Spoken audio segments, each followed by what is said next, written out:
পাশকুড়ির পক্ষ থেকে ইংরেজি সাজেশন বানাতে গিয়ে আমরা দেখেছিলাম যে রিটেন পার্ট থেকে প্রায় রিপিটেশন হয় না। তার জন্য আমরা ভাবলাম যে যেহেতু কালকে তোমাদের পরীক্ষা, যদি তোমাদের কমন না পড়ে তাহলে তোমরা কি করবে। এর জন্য ওই পরীক্ষার আগের রাতে আজকে এই টনিক ভিডিও নিয়ে আমি হাজির হয়েছি। আবু রায়হান, লেকচারার, সমাজবিজ্ঞান বিভাগ, তেজগাঁ কলেজ। চলো আমরা দেখে নেই তোমরা কিভাবে খুব সহজে তোমার কমন না পড়লেও তুমি পোস্টার, এসে বা প্যারাগ্রাফ লিখতে পারো। আমরা প্রথমে শুরু করব মূলত হচ্ছে যে পোস্টার নিয়ে। পোস্টার লেখার ক্ষেত্রে আমরা একটা ফর্মুলা আবিষ্কার করেছি। ফর্মুলাটা তোমাদের জন্য অনেক ইফেক্টিভ হবে। ফর্মুলাটা হচ্ছে 1S 4A। মনে রাখবে কি বললাম আমি? 1S 4A। এস বলতে আমি বলছি স্টেটমেন্ট বা বর্ণনা। যেই টপিকটা পরীক্ষায় এসেছে সেই টপিকটা আসলে কি সেইটা নিয়ে তুমি একটা বর্ণনা বা স্টেটমেন্ট লিখবে। আর এই স্টেটমেন্টের অধীনে তুমি 4টা অ্যাডভাইস লিখবে। এটাকে আমরা বলছি 1S 4A। চলো তাহলে কিভাবে একটা সুন্দর পোস্টার আমরা লিখতে পারি সেইটা আমরা হচ্ছে শিখে নেই। পোস্টার মূলত কেন দেওয়া হচ্ছে তোমাকে? পোস্টার মূলত দেওয়া হচ্ছে কোনো কি বিষয় নিয়ে লেখার জন্য বা কোনো বিষয়ে বা কোনো সামাজিক বিষয় নিয়ে তোমাকে একটা অ্যাওয়ারনেস তৈরি করার জন্য। তার জন্য তোমার হচ্ছে অ্যাওয়ারনেসটা যাতে মানুষের মুখে মুখে থাকে, তার জন্য তোমার অবশ্যই স্লোগান তৈরি করতে হবে। আমরা পোস্টার লেখার ক্ষেত্রে অবশ্যই স্লোগান দিব। স্লোগানগুলোকে আমরা হচ্ছে যে 2টি অংশে ভাগ করে 2টি স্লোগান হিসেবে দিব। যেমন ধরো আমরা উদাহরণ হিসেবে নেই, তোমার পরীক্ষায় এসেছে করাপশনের বিপক্ষে তুমি কিভাবে প্রতিরোধ গড়ে তুলবে বা মানুষের সচেতনতা তৈরি করবে সেইটা নিয়ে তোমার লিখতে হবে বা একটা পোস্টার তৈরি করতে হবে। এই করাপশনের বিপক্ষে যখন আমরা লিখতে যাব তখন পোস্টারে আমরা 2টা স্লোগান দিব। একটা স্লোগান হবে ফাইট করাপশন এবং সেভ নেশন। দেখো, করাপশন একটা সমস্যা, এইটার বিপক্ষে আমাদেরকে ফাইট করতে হবে বা এটাকে প্রিভেন্ট করতে হবে। এর জন্য আমরা প্রথম স্লোগানটা রেখেছি ফাইট করাপশন। আর যখন তুমি হচ্ছে যে ফাইট করবা তখন তোমার দেশ বা জাতি রক্ষা পাবে। তার মানে কি, তুমি সমস্যাটার কথা উল্লেখ করতেছো, একই সাথে সমাধানের ফলে কি হইতে পারে মানে ফলাফল তুমি উল্লেখ করে দিচ্ছ। এই স্লোগানটা মানুষের মাথায় থাকবে। স্লোগান তৈরি করার সময় এই জিনিসটা আমরা মাথায় রাখবো। তারপরে আসবে স্লোগানের একটা টাইটেল দেওয়ার সময় আমরা সবসময় হলিস্টিক উপায়ে যাব। যেমন আমি এখানে একটা হলিস্টিক অ্যাপ্রোচ নিয়েছি যে হচ্ছে যে করাপশন আমাদের সবাইকেই কি করে, ক্ষতিগ্রস্ত করে।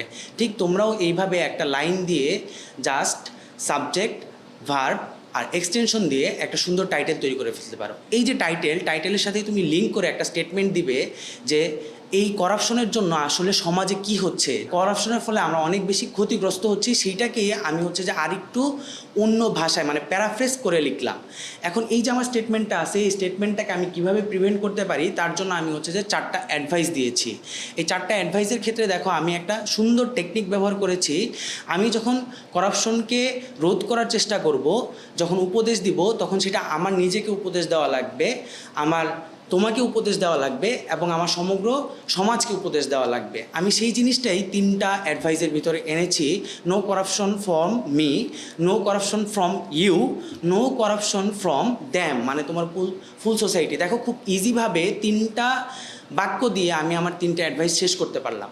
এখন এই যে তুমি 3টা অ্যাডভাইস দিলা যে কোনো ধরনের করাপশন তুমি করবা না, অন্য কেউ করবে না বা সমাজের কেউ করবে না, এইটাই সমাজের সবাই মিলে এই স্টেপটাকে ফলো করতে হবে। এর জন্য 4 নাম্বার অ্যাডভাইসটা আসবে let's stop corruption all together, মানে সবাই মিলে আমরা হলিস্টিকলি এই কাজটা করি।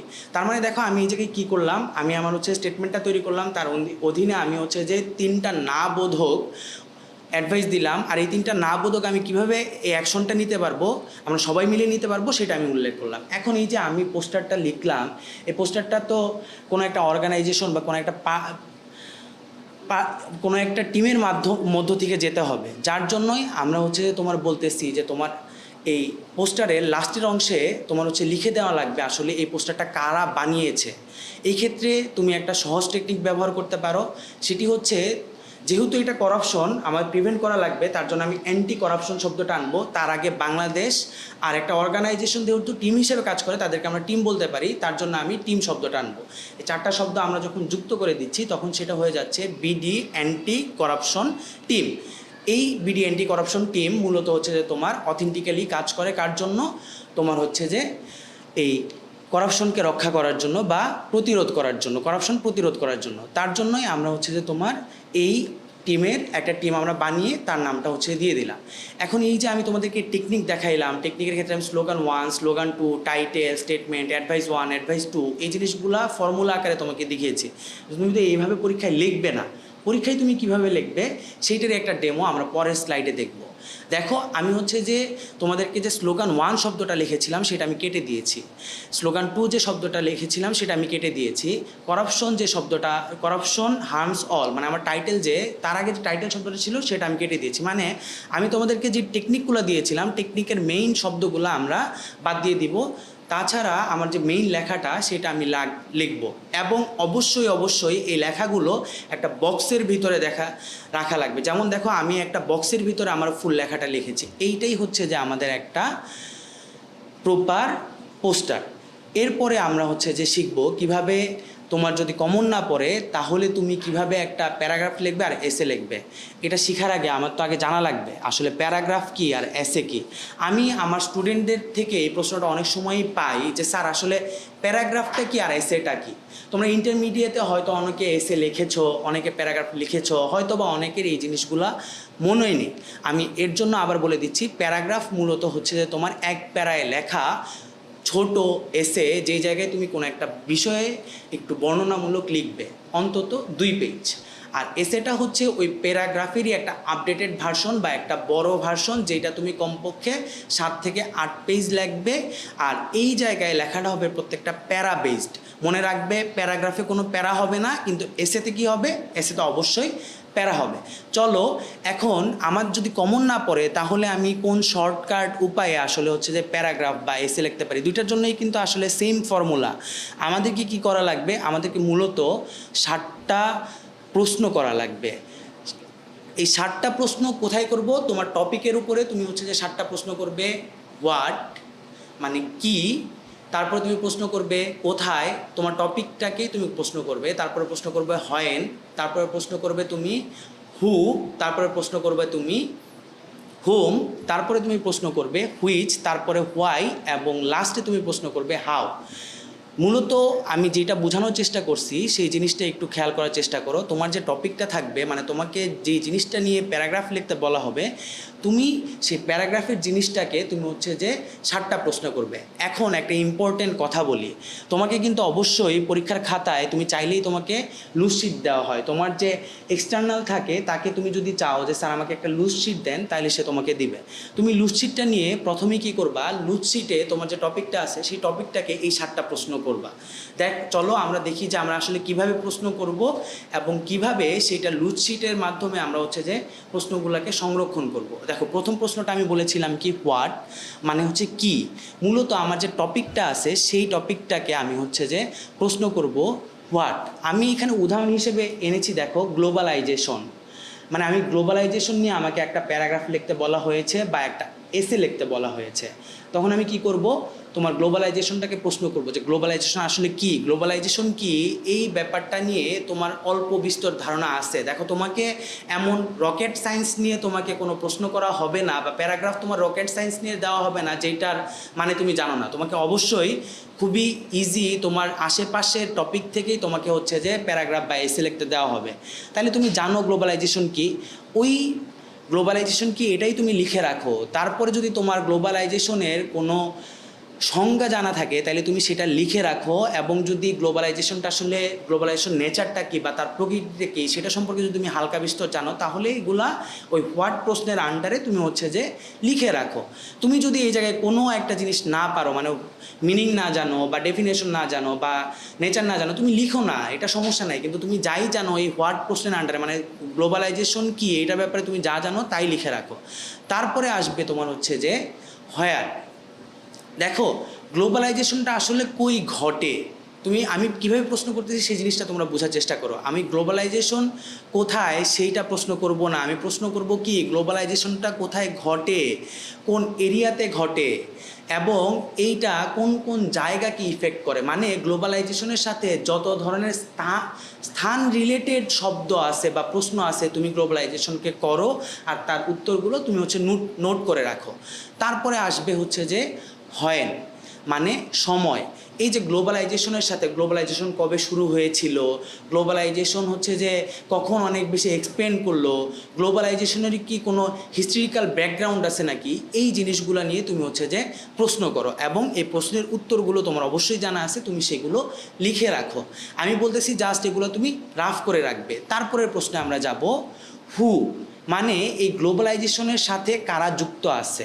তুমি প্রশ্নটা এইভাবে করবা যে গ্লোবালাইজেশনের সাথে হু দিয়ে কারা কারা যুক্ত আছে, মানে কে বা ব্যক্তি বা বস্তু যুক্ত আছে সেগুলোকে প্রশ্ন করার চেষ্টা করো। একটা প্রশ্ন হইতে পারে গ্লোবালাইজেশনের প্রধান অ্যাক্টর কারা, বা গ্লোবালাইজেশনের সাথে কোন ধরনের মানুষ হচ্ছে যে যুক্ত থাকে বা কোন ধরনের গ্রুপ যুক্ত থাকে। এই গ্লোবালাইজেশনের বাইরে একটা উদাহরণে যাই আমরা, ধরো যদি হচ্ছে যে আমাদের টপিক থাকে যে হচ্ছে জুলাই মুভমেন্ট নিয়ে, তাইলে আমরা এই জায়গায় কী প্রশ্ন করতে পারি, জুলাই মুভমেন্টে কারা অংশগ্রহণ করছিল, জুলাই মুভমেন্টের পক্ষে কারা ছিল, বিপক্ষে কারা ছিল। আমার কথা হয়তো বুঝতে পারতেছো, মানে তোমার টপিক ওয়াইজ এই যে হু এই শব্দটা তুমি টপিকে করতে থাকবা যে এর সাথে কোন কোন ব্যক্তি বা বস্তু জড়িত আছে। তারপরে আমরা যাব পরের প্রশ্নটাতে, যে প্রশ্নে আছে হচ্ছে যে হুম বা কারা, মানে এই জিনিসটার সাথে, মানে তোমার টপিকটার সাথে যেটা তোমাকে লিখতে দেওয়া হয়েছে তার সাথে কারা যুক্ত আছে, কারা এর দ্বারা এফেক্টেড হয়, বা এর দ্বারা কারা বেনিফিট পায়, বা এর দ্বারা কারা ক্ষতিগ্রস্ত হচ্ছে। তুমি এই প্রশ্নগুলোর উত্তর হুয়ের জায়গায় নোট করে রাখো। তারপরে যাব আমরা হচ্ছে যে পরবর্তী প্রশ্নে, যেইটা হচ্ছে হুইচ বা কোনটি। এই জায়গায় আমরা মূলত হচ্ছে তোমার টাইপসের দিকে হচ্ছে যাওয়ার চেষ্টা করব। কোন ধরনের, এই যে গ্লোবালাইজেশন এটার কোন কোন ধরন আছে, এই ধরনগুলোর ভিতরে কোন কোনগুলো আমাদের জীবনে কাজে আসে, কোন কোনগুলো হচ্ছে যে কাজে আসে না, গ্লোবালাইজেশন রিলেটেড ফিল্ড কোনগুলা, এই যে কোন শব্দটা দিয়ে আমরা হচ্ছে যে এই তোমার পয়েন্টটাকে নোট করে রাখবো। তারপরে আসি আমার হচ্ছে যে পরবর্তী প্রশ্নে, যে প্রশ্নটা হচ্ছে তোমার হোয়াই, মানে গ্লোবালাইজেশনটা কেন হয়, এই রিজনটা কি, গ্লোবালাইজেশনের ফলে তোমার হচ্ছে যে কী কী হচ্ছে, কেন হচ্ছে যে গ্লোবালাইজেশন এত এক্সপেন্ড করলো, এই যে প্রশ্ন, মানে তোমার যে টপিকটা আছে সেইটার সাথে যে প্রশ্ন, কেন প্রশ্নগুলো আছে, কেন জুলাই মুভমেন্ট হইলো, যদি আমরা জুলাই মুভমেন্টের ওই উদাহরণে ফেরত যাই, কেন হচ্ছে যে জুলাই মুভমেন্ট এত মানুষকে আকর্ষণ করলো, এই কেন প্রশ্নের উত্তরটা মূলত আমরা এই প্রশ্নের আন্ডারে লিখে রাখবো। তারপরে আমরা সর্বশেষ প্রশ্নে যাব, যেটা হচ্ছে হাউ, মানে এই গ্লোবালাইজেশন বা আমার যে জুলাই মুভমেন্টের উদাহরণ আমরা আনলাম, এই দুইটা জিনিস আসলে কিভাবে হয় বা কিভাবে ঘটছিল, জুলাই মুভমেন্টের ক্ষেত্রে কিভাবে ঘটছিল, আর আমরা যদি গ্লোবালাইজেশনের ক্ষেত্রে যাই তাহলে গ্লোবালাইজেশন কিভাবে হয়। মানে তোমার টপিক ওয়াইজ এই হাউয়ের প্রশ্নটা হচ্ছে যে একটু ডিফারেন্ট হবে, কিন্তু তুমি তোমার টপিককে যেই হাউ দিয়ে প্রশ্ন করলে সহজ হয়, তুমি সেই হাউটা দিয়ে, মানে সেই কীভাবেটা দিয়ে তুমি হচ্ছে যে মূলত প্রশ্নটা করবা। তুমি এখন কি করলা, তুমি হচ্ছে যে 7টা প্রশ্ন করছো, 7টা প্রশ্নের জন্য তুমি হয়তো বা প্রত্যেক প্রশ্নের জন্য 4টা করে বা হচ্ছে যে 5টা করে বা 6টা করে তুমি হচ্ছে যে প্রশ্ন, তুমি উত্তর নোট ডাউন করে রেখেছো। এই নোট ডাউন করা প্রত্যেক 5টা প্রশ্ন, যেটা 5 7 35টা উত্তর হয়, এই 35টা উত্তরকে কিন্তু তুমি 35টা বাক্যে রূপান্তর করতে পারো। তুমি চাইলে এই 35টা থেকে 70টা বাক্য তৈরি করতে পারো। এই 70টা বাক্য যখন তুমি একসাথে লিখবে তখনই কিন্তু তোমার একটা প্যারাগ্রাফ তৈরি হয়ে যাচ্ছে। চলো আমরা হচ্ছে যে স্ক্রিনে একটু দেখি যে কিভাবে একটা প্যারাগ্রাফ আমরা তৈরি করেছি। তোমরা যদি হচ্ছে যে আমি যেই উদাহরণটা তোমাদেরকে দেখিয়েছি সেটা আসলে একটা ছোট উদাহরণ, আমার স্লাইডে এতটুকুই আঁটবে, এর জন্যই আমি দেখিয়েছি। দেখো আমি প্রথমে ডেফিনেশন দিয়েছি, মানে সংজ্ঞা হোয়াটটা দিয়েছি, তারপরে টাইমটা দিয়েছি যে এটা 20-21 শতাব্দীতে হয়েছে, তারপরে আমরা হচ্ছে যে দিয়েছি যে হচ্ছে যে এই জায়গায় কারা কারা যুক্ত থাকে, এটা কিভাবে হয়। মানে আমি আমার এই 7টা প্রশ্ন যে আমি তোমাদেরকে শিখালাম, এই 7টা প্রশ্নের জন্য 7টা অ্যান্সার আমি এই জায়গায় সম্মিলিত করেছি। তুমিও তোমার পরীক্ষায় এইভাবে 7টা প্রশ্নের জন্য তুমি যতগুলো উত্তর পেয়েছিলে সবগুলো উত্তরকে একটা প্যারায় তুমি লিখে দিয়ে আসো। শুধুমাত্র কষ্ট করে 2টা পেজ তুমি লেখো, অনেক বেশি জটিল শব্দ তোমার ব্যবহার করতে হবে না, অনেক বেশি জটিল বাক্য তোমার ব্যবহার করতে হবে না। তুমি কি করবা, তুমি শুধু সিম্পল সেন্টেন্স, একটা সাবজেক্ট, একটা ভার্ব আর একটা এক্সটেনশন লাগায় একটা করে সেন্টেন্স তৈরি করে শুধুমাত্র 2টা পেজ লিখে দিয়ে আসো, তুমি 7 থেকে 8 নাম্বার পাবা ইনশাল্লাহ। এখন আমরা প্যারাগ্রাফ গেলাম। আমি বলেছিলাম যে প্যারাগ্রাফের জন্য আমরা যেই প্রশ্নগুলো হচ্ছে যে করেছি সেই প্রশ্নগুলোর উত্তর দিয়ে আমি এসে লিখতে পারবো। কিভাবে লিখবো দেখো, আমরা যদি আমার স্লাইডের দিকে তোমরা তাকাও তাহলে দেখবা আমরা প্রত্যেকটা প্যারায় এসেগুলোকে দেওয়ার চেষ্টা করেছি।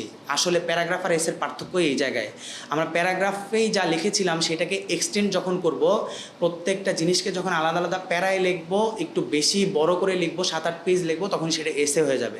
এই জায়গায় একটা সহজ টেকনিক বলি, দেখো 7টা প্রশ্নের জন্য তুমি প্রত্যেক প্রশ্নের জন্য কমপক্ষে 5 থেকে 7টা করে লাইন লিখতে পারবা।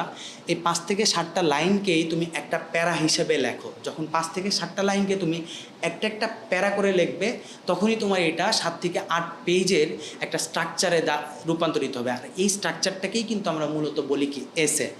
এই ছিল হচ্ছে যে আজকের তোমাদের জন্য আমাদের পরীক্ষার পূর্ববর্তী রাতের পাশ করার টনিক। আশা করি তোমরা এই ভিডিওটা দেখে উপকৃত হবে। আর আমি যে প্রথমে বলেছিলাম আমরা একটা সাজেশন তৈরি করেছি, সেই সাজেশনটা তোমরা আমাদের ইউটিউব ভিডিওর ডেসক্রিপশনে এবং ফেসবুকের কমেন্ট সেকশনে এই ভিডিওর নিচে তোমরা পেয়ে যাবে। ধন্যবাদ সবাইকে।